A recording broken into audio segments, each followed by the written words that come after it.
KPBS On Demand is supported by Paint Care, offering households and businesses in California more than 800 leftover paint drop-off sites for recycling. Quantities of 100-plus gallons of paint may qualify for a large volume pickup. Learn more at paintcare.org.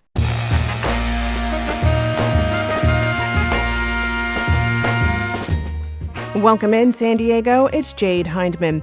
On today's show, financial advice for tough times and the many ways people are supporting each other in uncertain times. This is KPBS Midday Edition, connecting our communities through conversation.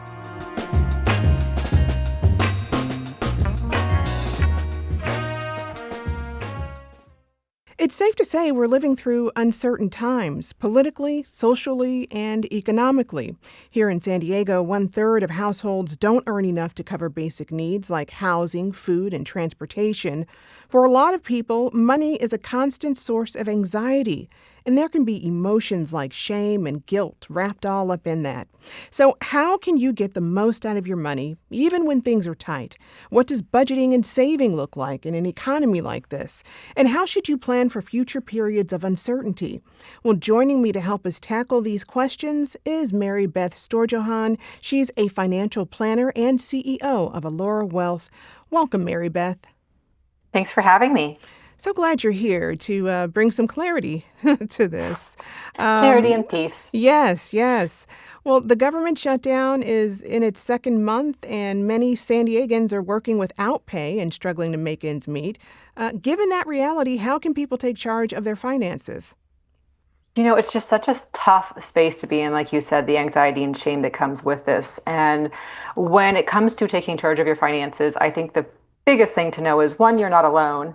And two, you do have to pay attention to them, right? So it's going to start with understanding your must needs, your must haves, and then those things that might be discretionary. So to take control of your finances, it's really digging in to create that bare bones budget of what is essential to keep the roof over my head, to keep the lights on, to keep the food, and then maybe living a little bit leaner on the rest. All right. Well, what are some daily choices then that people can make to save money in tough times, from, the cost of groceries to housing and transportation? Yeah, so first you want to start with anything that's negotiable, right? So if there's a rent, membership, subscriptions, anything that's negotiable should be renegotiated during this time. So don't be afraid to advocate for yourself. It seems a little uncomfortable, especially if we're not used to, raising our hand and saying, hey, we need help. But looking for those things that can be flexible. So keep fixed cost flexible if you can. And then you want to go ahead and cut some of those subscriptions if you have anything that's kind of, if you have 15 different cable subscriptions or, Netflix, Disney, Apple, all of those things, you want to go ahead and reduce there. You can actually also reach out to like SDG&E, your utility company. If you are going through hardship, most of these companies do have hardship programs. And so you can reach out to them ahead of time, hopefully before you're delinquent or delayed on bills, and let them know you're struggling. And they'll often work with you to get you on some sort of plan to catch up. Well, if someone is looking to get started with saving or even investing, and they have only a little bit of money, what could you recommend they do with that? So when you're just getting started, every little bit helps. And this is really about building that habit muscle. So if you have something like $25 a paycheck, $50 a paycheck, start building that habit of setting some money aside on an ongoing paycheck basis. Even if it's $5 or $10, I would love for you just to get set with the automation on payday. You also, in order to make your money go the furthest, you want to look into accounts like high yield savings accounts. Traditionally, a lot of people have that savings account with the place they have their checking account at the regular bank, but you're not going to get a higher yield on your money. So now you can get upwards of 3% if you're in a high yield savings account. And so you want to go ahead and put your money there to stretch it out a little bit further. Well, these uncertain times really underscore the need for an emergency fund. Many San Diegans are actually dipping into those funds right now, though. What's your advice for building an emergency fund from the ground up? So if we're talking from the ground up, we imagine our emergency fund like it's building a house, right? We're just starting with the foundation. While you'll often hear a lot of financial professionals talk about needing 3 to 6 months, I want you instead to just worry about that first $500. right? Getting that first micro goal, that amount set aside, and that will cover small emergencies that could really set you off, track. And so if you're again going back to that $25, $50 a paycheck, if you can set that aside and separate it from your checking account, that's a great way to get started. Then it's there in case there is, if there's a car breakdown, an emergency, something breaks in the house, there's an unexpected medical bill. That's what the emergency fund is there for. It's unfortunately not there for upcoming holiday expenses or other areas. So you want to make sure that it is there so that you are not thrown off track by unexpected expenses, and that you are saving for additional goals in other accounts. Here's another question I have in mind. I know the deregulation of financial institutions got a lot of support from Washington right now. How could that benefit people looking to make investments or get loans? I mean, is there something people should consider taking advantage of right away? The biggest thing that you can take advantage of right now, like even with uncertainty, the fundamentals haven't changed. And that's with deregulation, regulation. What people need to be doing is focusing on a diversified mix for their portfolios. But what you can do is take advantage of any free money that's coming your way. So if your employer happens to have a match on your 401k, for example, you want to go ahead and try to contribute at least up to that match so you can get the free money that is being given to you. I would say from the deregulation standpoint, the best thing you can do is stick to something that's diversified, that's known, that, and you're not trying to pick something or take a guess as to what the next hot thing is. Speaking of 401ks, what are they doing right now? Is retirement getting harder to achieve? Retirement is getting more tenuous, I would say. It is getting, in terms of stretching your dollar, it's getting harder for people to feel like they are prepared. However, you should be, again, focusing on broad, low-cost, diversified funds like index funds or target date funds within your portfolio. And you should be rebalancing those accounts and becoming more conservative as you are getting closer to retirement. So if you do have your 401k and you're chasing those hot sectors, especially during election cycles of tariff change, you just want to make sure that you are focused on a balanced, diversified strategy that's not going to put your funds even further at risk. However, markets cycle, right? That's why it's called a market cycle. There will be ups and there will be downs. Staying invested, staying in the market during this time is going to be the best thing, rather than trying to time and get out and figure out when you would need to get back in. Another financial milestone traditionally is buying a home. But is buying a home still a feasible option for people right now? And is it always a wise investment even? Buying a home is not always a wise investment, depending on where you are financially and your understanding and ability to take on the financial costs that come with home ownership. Because you're not looking at just a mortgage, you are looking at additional expense in terms of upkeep, maintenance, increases in annual property taxes, et cetera. In terms of home purchases in San Diego, unfortunately, we continue to be in one of the most expensive, if not the most expensive real estate market in the country. So it is significantly harder to purchase a home here in San Diego. Nationwide, though, home prices are trending down a bit and rates are coming down slightly. It still remains difficult to buy a home.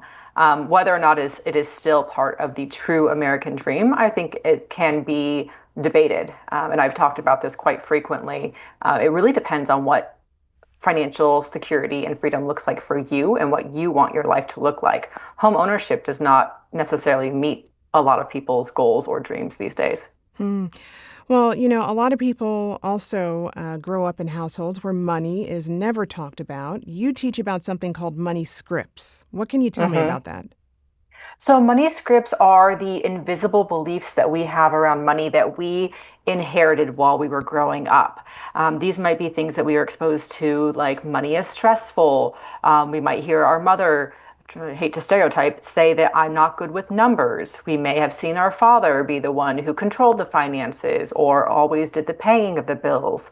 There are things like money worship or money scarcity. And these stories actually that we have inherited from growing up. They're invisible and they tend to flare up during difficult moments in our financial lives. And they shape how we save and how we spend. So if we tended to grow up around spenders, maybe we have now become a very tight kind of person in terms of saving, where we don't allow ourselves to enjoy our money because we're so focused on saving and afraid of running out. Or we grew up around spenders and we inherited that same belief of, hey, why save for tomorrow when I should be enjoying my life for today? And so these money scripts are these invisible notions that can impact our financial lives. And by being aware of them and doing some research on them for yourself, self-discovery, you can actually learn to rewrite them or understand how they're impacting your life and make some changes. To close out here, I mean, for some of our listeners who are able to and looking to donate some of their money, what questions should they be asking when looking for organizations to support? Oh, that's a great question. You want to be looking at where the organizations are using their funds. There's a Charity Navigator is a great site where you can screen some of those organizations, but you want to know where your funds are being deployed to. And a lot of times you can go to that general fund that can help support the organization's needs, but you can also do things, I know like we have the food scarcity that's happening right now and SNAP benefits. You can look to make sure that your funds are going direct to causes that, maybe going directly back to people who are in need of food right now. And so I think the biggest thing is look for those rating scores on something like Charity Navigator. Make sure that you are not necessarily, we do need to have operational budgets, but make sure that you feel that your funds are going to be used in a way in which you deserve. You also want to look for those tax deductibility. There's so many GoFundMe's; those are not going to get you a tax deduction. So if you are itemizing on your taxes and you are keeping track of those receipts, make sure that your deductions are tax deductible and they should be an actual 501c3. All right, I've been speaking with Mary Beth Storjohann. She's a financial planner and CEO of Allora Wealth. Mary Beth, thank you so much for your expertise in sharing it with us. Thanks, Jade. Thank you. Before we take a break, I want to direct you, our listeners, to our website. Our newsroom is actually looking for San Diego families to help shed light on the cost of raising children here. Help us out by taking the survey on our website, KPBS.org.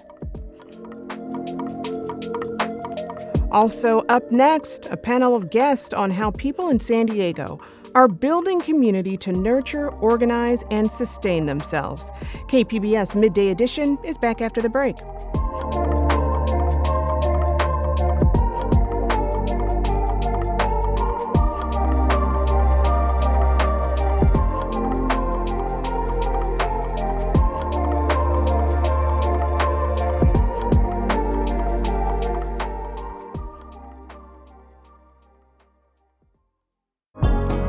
KPBS On Demand is supported by Bill Howe Plumbing, Heating and Air, Restoration and Flood Services.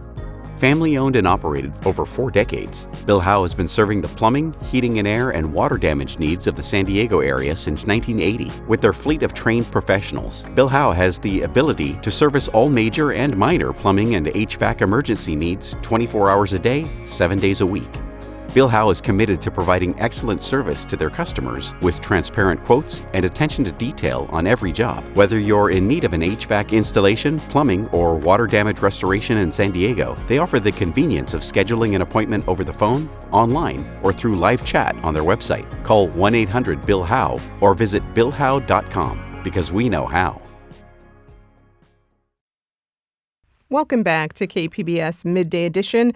We've been talking about the uncertainty of the economy and how the current political landscape is leaving everyday folks scrambling to make ends meet. But when institutions fail to provide, community groups often step up to the plate to organize, nurture, feed, and unify.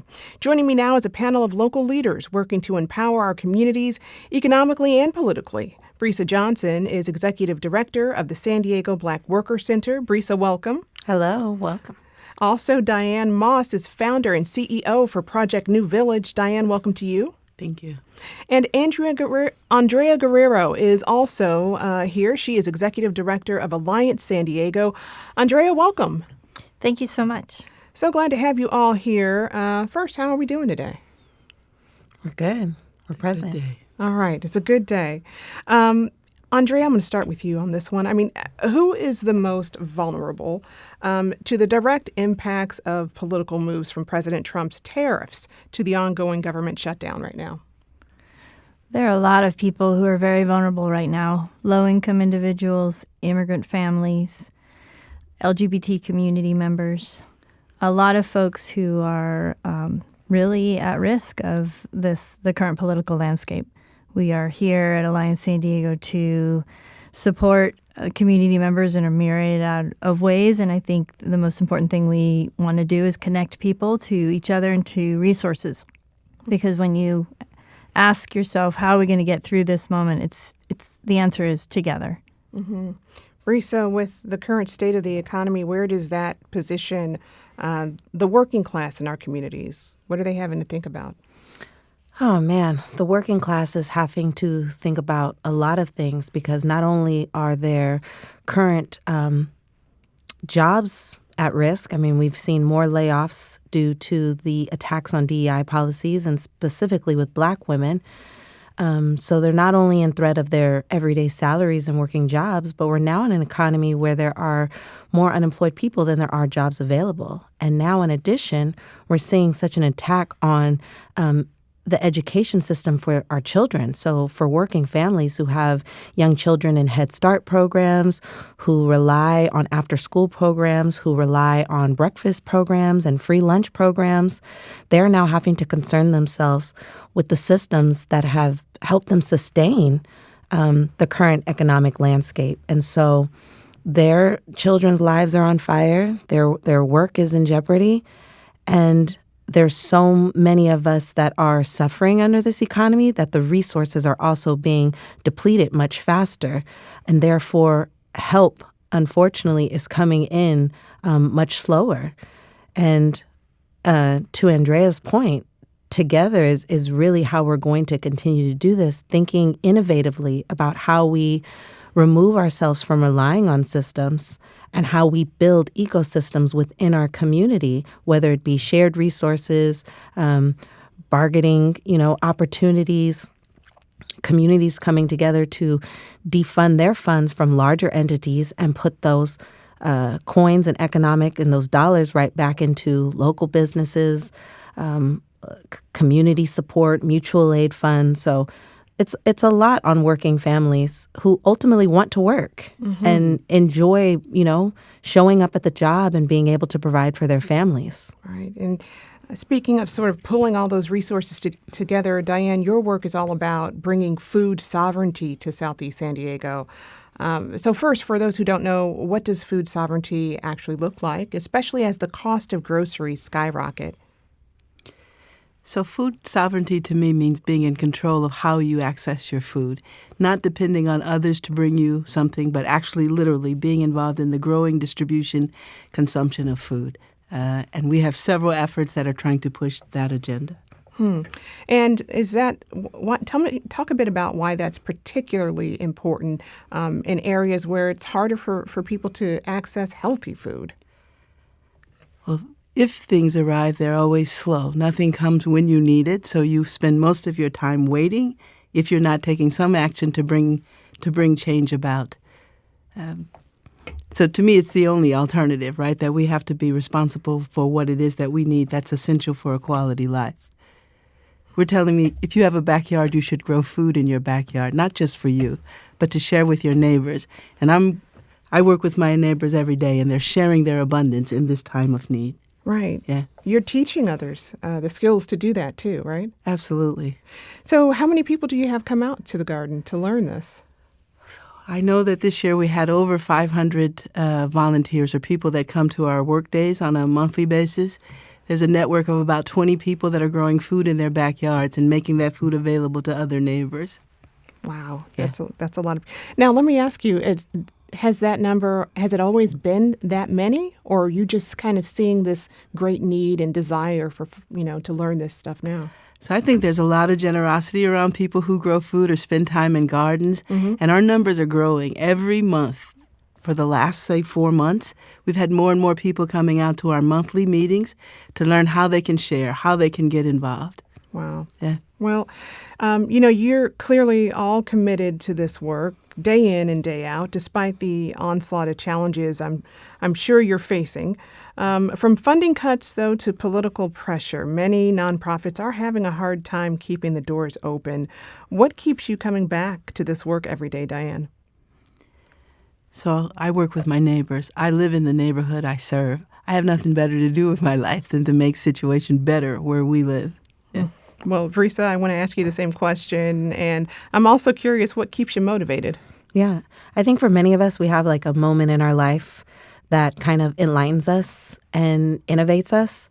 And for me, it was actually Trayvon Martin in 2012. It was a huge moment where I realized that the only difference between me and Trayvon Martin's mother was the grace of God, not where I lived, not the amount of money I made, not the education I had. And once I had that aha moment, my fight for community became different because I saw myself in the community differently. And I wholeheartedly believe in collective solidarity and, more importantly, in collective responsibility. And I have a genuine heart of what's happening to others is happening to me, even if it's not directly or even if it's not now. I truly believe in the saying that, like, my freedom is tied to other people's freedom.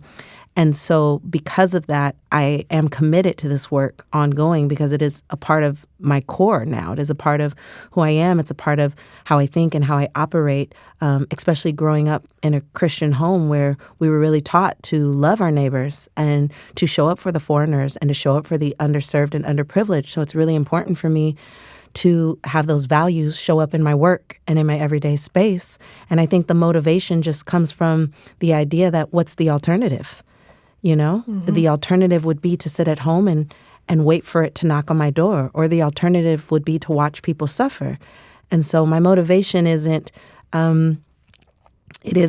inspirational speeches and it isn't books, although those help and they always add a little fuel to the fire. But the fire remains because it's my, activism to planet the same way Alice Walker taught us. That's right. And, Brisa mentioned an aha moment. Have you had that same kind of moment, Andrea? Well, I'm an immigrant, part of an immigrant family, and so my heart is motivated by the fight for a better life. The organization is inspired by the teachings of Dr. King, and in our everyday, we're trying to build a beloved community where everybody is treated with dignity and respect. So our work present day is to try to elevate, claim, and protect human rights that honor our inherent human dignity.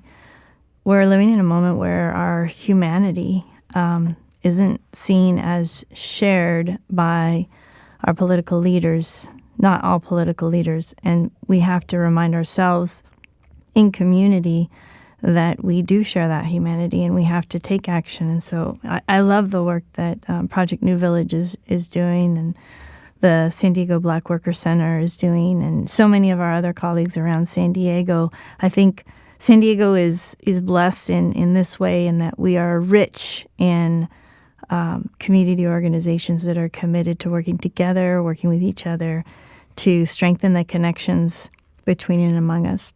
And I think that's what's going to help us get all the way through this moment. Right. And I want to talk more about the initiatives you're working on right now. Alliance San Diego, you all are really focusing on immigration and housing. What does that work look like?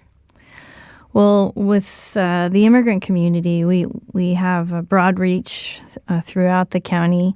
We are engaging with about 500 immigrants a week, providing information and as well as assisting with any kind of legal remedies that might be available to people. Right now, the fear is so acute in the immigrant community. Most, 1 in 4 of us are an immigrant, and many of us live in mixed status families with a mix of citizens, residents, and undocumented individuals.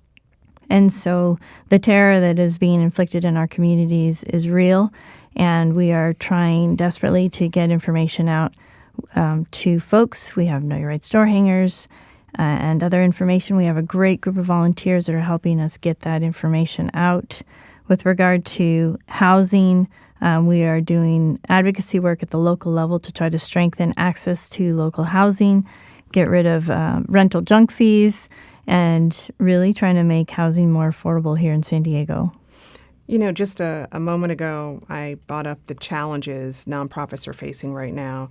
I'm wondering if the work changed for you at all, like either literally or emotionally. For sure, emotionally. I mean, we worked our behinds off during Trump 1, and when Trump 2 came around, I personally, I had PTSD immediately, and I really had to take a step back and figure out how I was going to manage to get through these 4 years. But I think collectively, you know, I work with a dedicated group of people and a network, an ecosystem of organizations that are coming together in this moment. That said, like, we immediately had to, you know, print know your rights materials, and we added staff, and at the same time our bigger institutional funders were freezing their assets or freezing their giving because they were under scrutiny. Mm-hmm. So that's, you know, that puts us back, you know, into a financial situation that we haven't been in since the beginning of the organization of struggle. But we're trying to meet the moment with everything we have, and hoping, you know, by the grace of God, that we will be able to continue to do that. And, you know, Diane, you work closely with community members and volunteers every day. What are you hearing from people, and how are they feeling right now?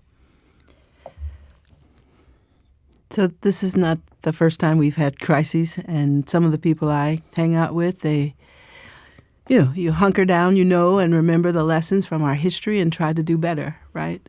To try to pick good allies so that you can move forward with a solid force versus laying in wait for the next issue to shoe to drop, if you will. Mm-hmm. So I think there's hope. I think that people want to get through this. I think that people are willing to do what it takes to be in a better space. Talk a bit about the history lessons, because we hear so often people, talk about the current state that we're in as if we've not been here before, or at least certain people haven't been here before. Tell me a bit about that. Our history is replete, if you will, with examples of things not going our way. Justice is nothing that you get or someone hands to you. It's a struggle. And the decisions you make every day are the turnout, is how the struggle will turn out. So we need people to do more, self-actualization, knowing what your values are, make actions that are in line with your actions, work with others that share your values, and really keep the faith. I think those are the things that are at hand right away that you can use. Yeah. I was talking to my mom the other day, and she was talking about, while she was growing up, really the neighborhood kind of took care of each other. If somebody was sick, somebody's walking across the street with a cake and dinner, and, everybody kind of pulled together and took care of one another. And that was at a time when, humanity was being denied, at a time when institutions did not work for Black people and other people of color. So talk a bit about economic independence, right, and being able to be self-sufficient, Brisa. Yeah. So I think economic independence is actually crucial in this moment. It's actually something that we spent our Black Worker Summit discussing, about the innovation of Black people developing their own ecosystems and no longer relying on the current systems in play. I think more than anything, when we're talking about building our own ecosystems, it comes with a deprogramming and a decolonization of the mind first. There's a lot of individualism that has been strategically programmed into our society, and folks have been moving in that isolation for years now, decades, and COVID only enhanced it even further. I think what we're seeing now is a breaking of a system that allows for minds to be liberated and for people to start thinking outside of what's been given to them and really develop the systems, the institutions, and the resources that they need collectively. And I think that's where that economic independence really plays a role. I think the biggest thing, though, when we talk about economics is really focusing on how we're spending our money. And I think for too long, we've been stuck in the state of comfortability and conveniency, and it has come at a cost of community. And so I think now more than ever, it is time for people to divest and really reevaluate where and when and how they're spending their money, especially in a time where money is sacred. Always has been, but now when it's at the attack, being attacked at the level that it is, not sure if the paycheck is coming, not sure if the benefits are coming, and when that direct deposit is going to hit, if that job is going to call back.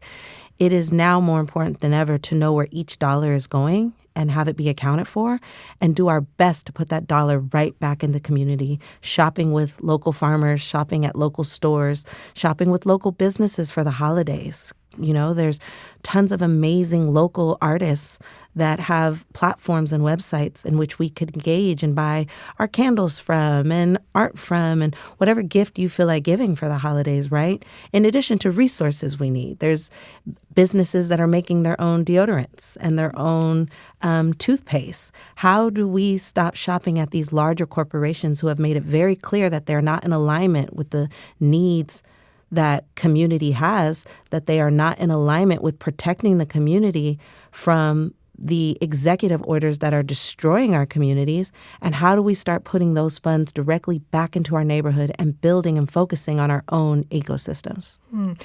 Andrea, to that point, I mean, how do mutual aid and resource sharing really support our neighbors when institutions don't deliver? Well, we've been involved in mutual aid over the years in different crisis points, and we know how generous the San Diego community can be. And we've watched, especially through COVID, how mutual aid supports have been critical. So, right now our work is trying to connect people to resources and support organizations like those who are here today, who are doing the work of connecting people to resources. The formal systems are breaking down, and the informal systems were always there, but they took a back seat, and I think they are becoming more important now more than ever. Mm-hmm. Diane, community building also means educating and organizing, which is something that you do a lot of. But what does empowerment through education actually look like? I think it's learning and sharing lessons that we've learned. We run a weekly community resident leadership training, if you will, and it's really about how to take charge in your community. Those things are essential to having a quality life. You talked earlier about where we spend our money. We know we're in San Diego and it's a tourist town, but if you don't make an effort to put money where you live, in our neighborhoods, we're not having a tourist industry come in and support what it is we're doing. We have to spend the dollars. We have to make commitments to make investments in where we live and where we shop. Mm-hmm. And I guess the lessons are sharing the results and sharing how to do that with our neighbors. Right. And Brisa, we're having this conversation on an election day, and a lot of people are dissuaded from politics and government in general right now. What would you like to see from elected officials? I would love, and this does not apply to all, but I would really love for electeds to be more focused about meeting the demands of the campaign promises than worried about getting to the next seat. There are a lot of electeds who are focused on the future, and they are missing the moment in the present. There are a lot of electeds who profit off the idea that certain parties represent certain groups of people. And the reality is the left wing and the right wing are on the exact same bird. And there has not been enough candidates that are community-centered and community-led. There are way too many egos that continue to push their own personal agendas and not the agenda of the voters. And it is not hard. It is really not that hard, and I guarantee you that actually being community-centered will save that next seat for you or that next title that you want to achieve. And so I'd really love for our elected officials to stop with the performative allyship, Stop focusing on attending the galas and attending the ribbon cuttings, and actually talk to people, get back into the community, work with the organizations who work with the community, and let's bring back common sense policy. We have the number, we have the data, and at the end of the day, we don't need to keep coming out to city council meetings and getting our agenda on the docket when you have all the data and the information. We really need our elected officials to just do the right thing, because there's way too many fires for us to continue to push our energy into calling them, meeting with their offices, and getting them to do the right thing. If they just do it, then we will meet in the middle. Mm-hmm. I mean, and a lot of the work you all do involves imagining a better world. And you all have so eloquently kind of stated what that would look like. But how do you see us doing that, Andrea? Choosing courage. Brisa was spot on. We all need to choose courage. We need to choose courage in our own lives, and elected leaders need to choose courage to stand up for each other, for human decency, for human dignity, not chase the dollar, not chase the position, not chase the glory. Like, what is it going to take for us to take care of each other? It's going to be to look at each other, to see each other, and what are our needs, and how can we fill them? Step in the gap. And we have an all-people celebration coming up that honors the living legacy of Dr. King in January. And our theme is Choose Courage, because we feel that is what is called for in this moment. Diane? I just thought of the word empathy. Have empathy for others, work with others, and be active. You can't sit back and not take a role. By not taking a role, you're saying something. So you need to be active in your activism, if you will. Yeah. Brisa? I share sentiments with Andrea and Miss Diane on courage and empathy. I think there needs to be a consistent dying of yourself. I think that people need to be open to understanding that our way, the American way, is very limited in comparison to the rest of the world. And we really need to take time to meet people where they're at. And we need to take some of these healthy conversations and dialogue offline and bring them back into real spaces. We need to be back into the coffee shops, back into the rec centers, back into the churches, back into the community halls, back into the parks, back into the barbershops. And you need to meet people where they're at. I think more than ever, communities need to be organized in a way that they haven't been before. And there's a real desire for people to understand politics differently. And there's a real desire for people to want to help. And so now more than ever, it's really just showing up and dying of yourself so that you can learn and become someone new in the face of this movement. Wow, this has been a really great conversation, you all, and one that we will continue to have, and one that I hope our listeners are having with their neighbors and their family and so on. I've been speaking with Andrea Guerrero, Executive Director of Alliance San Diego, also Brisa Johnson, Executive Director of the San Diego Black Worker Center, and Diane Moss. She is founder and CEO for Project New Village. Of course, if you're looking for any of those resources, you can find them on our website, kpbs.org. Thank you all so much for joining us. Thank you. Thank you.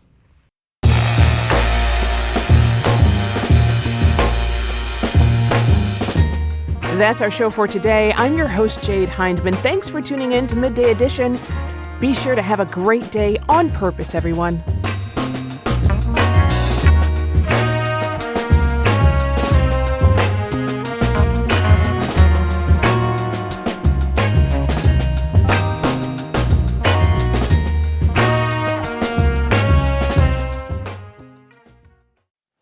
Here in Southern California, we know all too well the devastation wildfires can cause.